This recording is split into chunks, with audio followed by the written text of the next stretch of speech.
salah satu perguruan tinggi yang ada di Palembang. Jadi korban ini sekaligus sebagai tersangka. Tapi karena yang bersangkutan meninggal, tentunya berlaku asas lebis in idem. Terhadap bersangkutan tidak bisa kita lanjutkan perkaranya. Untuk korban kedua adalah bayi X, ya, bayi yang baru dilahirkan oleh saudari DM ini.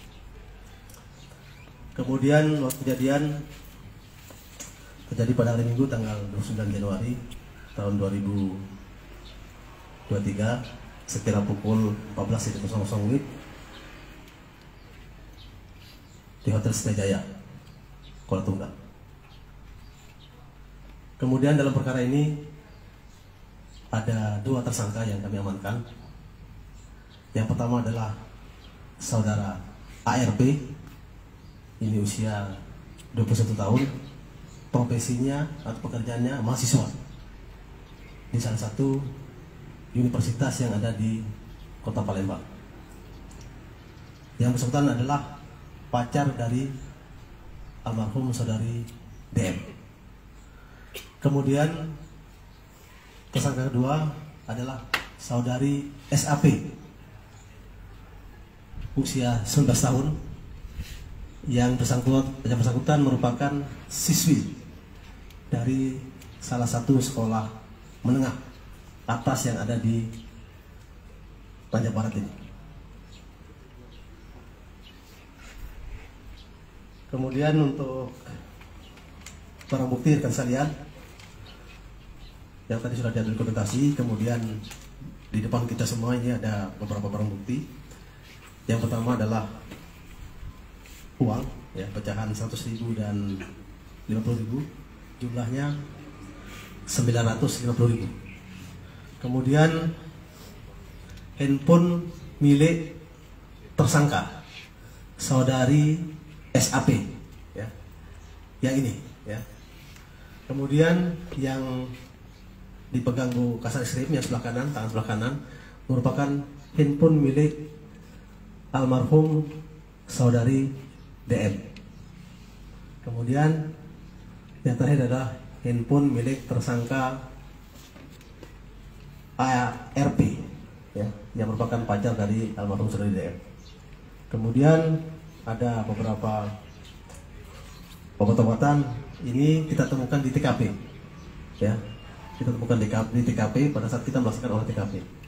Kemudian dari rumah tersangka saudari SAP kami menemukan gunting yang masih ada berkas darahnya. Kemudian juga ada sisa beberapa obat-obatan yang disimpan di rumahnya. Kemudian ini adalah kendaraan yang digunakan oleh tersangka ARP, ya, dengan almarhum saudari DM untuk pergerakan dari Palembang menuju Kuala Tunggal, ya. Nopol BG 1146.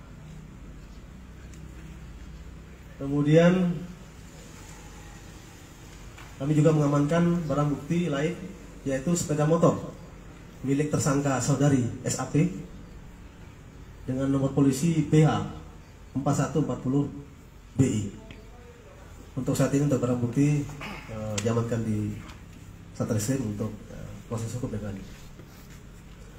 Kemudian modus operandi yang dibuat oleh para pelaku. Para pelaku, ya, saudari SAP, kemudian saudara ARP menghilangkan bayi dalam kandungan almarhum saudari DM dengan melakukan praktik aborsi secara ilegal karena takut kehamilan yang di luar nikah ini diketahui oleh orang lain. Kemudian untuk kronologis kejadian rekan sekalian, jadi antara almarhum saudari DM ini dengan tersangka saudara ARP itu mulai pacaran pada bulan September tahun 2021.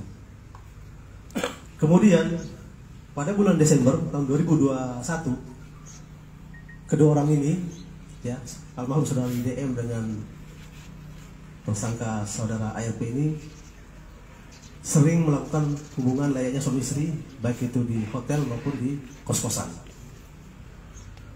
Nah, kemudian sekitar bulan Juni tahun 2022, saudara DM menyampaikan ke saudara ARP bahwa yang bersangkutan tidak menstruasi, yang harusnya jadwal menstruasi tetapi tidak menstruasi, artinya ada kemungkinan yang bersangkutan dalam kondisi hamil. Kemudian mereka membeli test pack dan dilaksanakan pengetesan dan hasilnya positif untuk saudari DM ini hamil. Yang awalnya ada kesepakatan antara almarhum saudari DM ini dengan tersangka ARP ini untuk bersama-sama membesarkan janin hasil hubungan mereka ini. Nah, kemudian kurang lebih usia kandungan sekitar 4 atau 5 bulan, perut dari saudari DM ini sudah mulai membesar. Sehingga kemudian ada rasa ketakutan dari mereka berdua bahwa kehamilan ini akan diketahui, baik itu oleh kawan-kawan yang termasuk oleh keluarga dari kedua belah pihak. Sehingga kemudian ada muncul niat dari keduanya untuk menggugurkan bayi yang ada di dalam kandungan saudari DM. Kemudian sekira pada bulan November tahun 2022, saudari DM mendapatkan informasi bahwa ada seseorang yang bisa membantu untuk menggugurkan kandungannya. Jadi kenalnya ini melalui medsos, Facebook. Kemudian sekira bulan Desember tahun 2022, saudari DM ini diminta pulang, ya, diminta pulang oleh orang tuanya untuk melihat saudaranya yang baru melahirkan. Jadi untuk melihat ponakannya yang baru lahir. Dan saudari DM ini takut pulang karena tidak ingin orang tuanya tahu kalau saudari DM dalam keadaan hamil. Sehingga kemudian mereka semakin intens untuk berusaha mencari orang yang bisa memfasilitasi untuk menggugurkan kandungannya. Kemudian pada akhir bulan Desember ada upaya dari saudari DM untuk menggugurkan sendiri kandungannya dengan cara memukul, ya, memukul perutnya, tapi tidak ada hasil. Kemudian sekira bulan Januari tahun 2023, ya, tersangka saudari SAP menghubungi almarhum saudari DM melalui medsos Facebook dan mengatakan bahwa obat yang bisa digunakan untuk menggugurkan kandungan sudah ada. Dan ditanyakan oleh saudari SAP apakah jadi atau tidak untuk menggugurkan kandungan.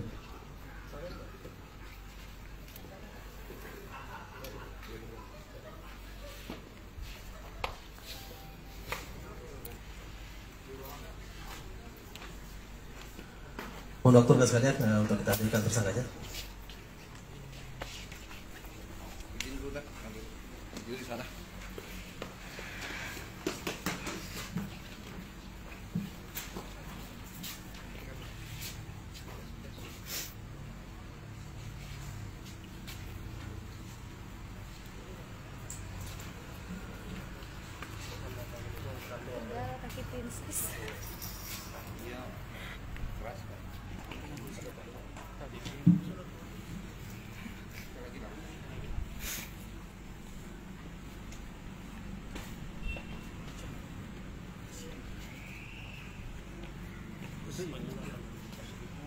Jalan dia.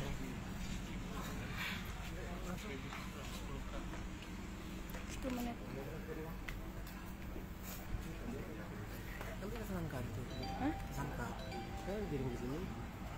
Dari sini aja lah. Sebelah sini. Oh iya, nampak. Oh iya betul. Nah, tuh.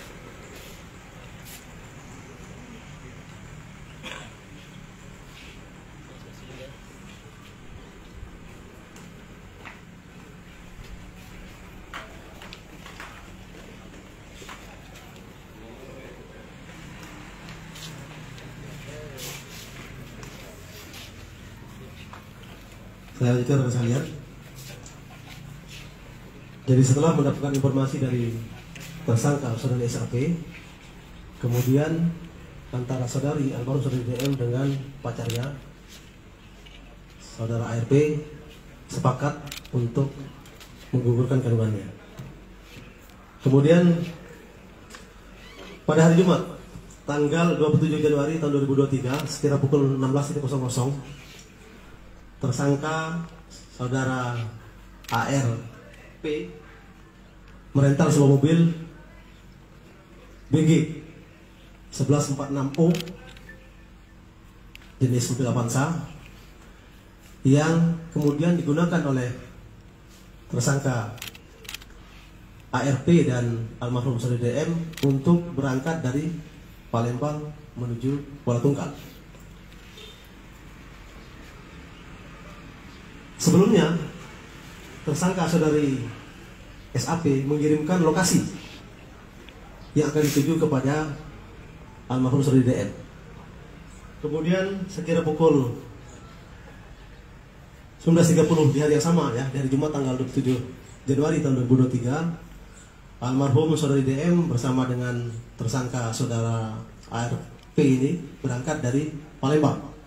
Kemudian tiba di Kuala Tungkal pada hari Sabtu tanggal 28 Januari tahun 2023 sekira pukul 06.00.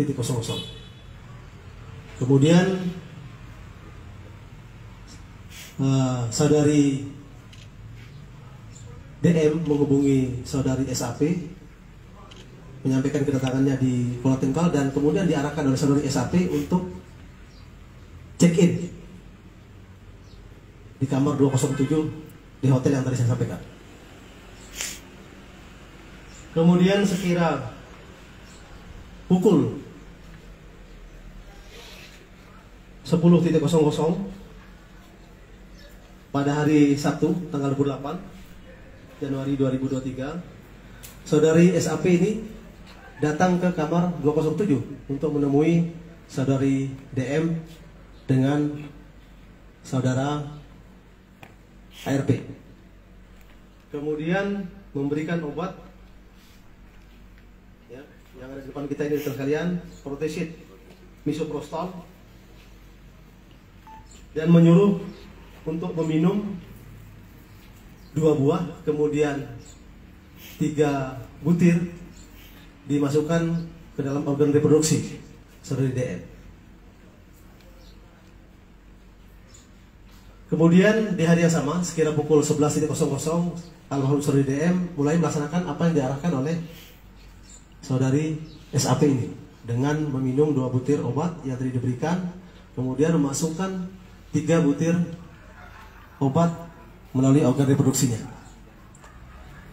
Kemudian sekira pukul 13.00 kembali ya, sesuai dengan arahan dari saudara SAP, almarhum saudari DM melakukan hal yang sama ya, meminum lagi 2 butir, kemudian 3 butir dimasukkan ke dalam organ reproduksi.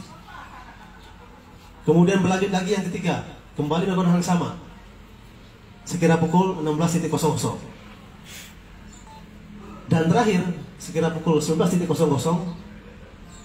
almarhum saudari DM kembali lagi melaksanakan apa yang diarahkan oleh tersangka saudari SAP dengan meminum 2 butir, kemudian 3 butir dimasukkan melalui organ reproduksi.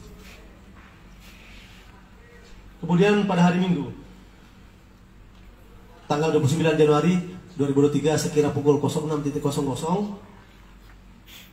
almarhum saudari DM merasa perutnya sakit.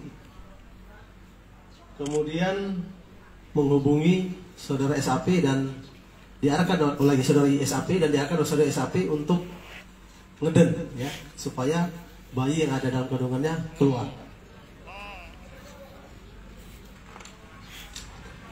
Kemudian hal lain yang disampaikan oleh saudari SAP pada waktu itu ya, tersangka SAP kepada almarhum saudari DM, nanti kalau bayinya sudah keluar langsung masukkan ke bak ya, bak kamar mandi yang ada di kamar hotel supaya tidak terdengar orang lain. Itu bahasa yang disampaikan atau diarahkan oleh tersangka saudari SAP kepada almarhum saudari DM.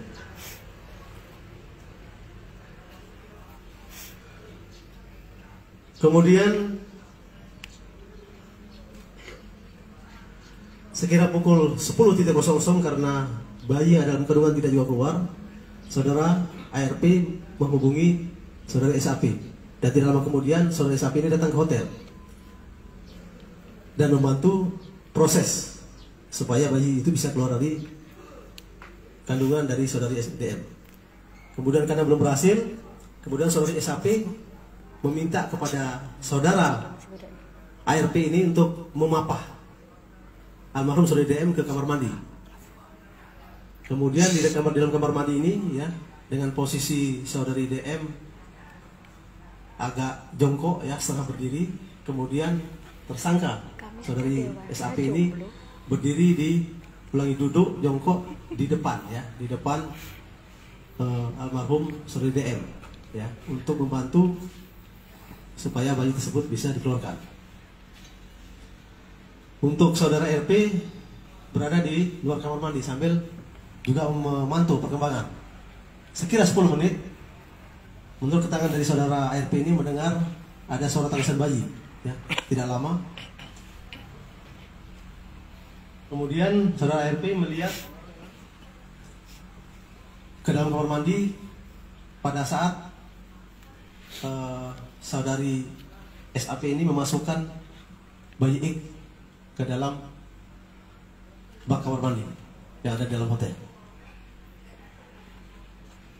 Kemudian tidak lama kemudian saudari SAP ini meminta kepada saudara ARP untuk mengambil gunting, ya, mengambil gunting untuk memotong tali plasenta.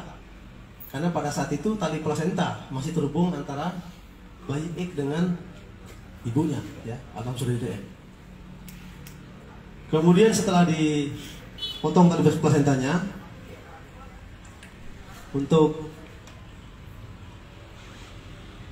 almarhum saudari DM ini dengan dibantu oleh tersangka saudara ARP dibawa ke tempat tidur.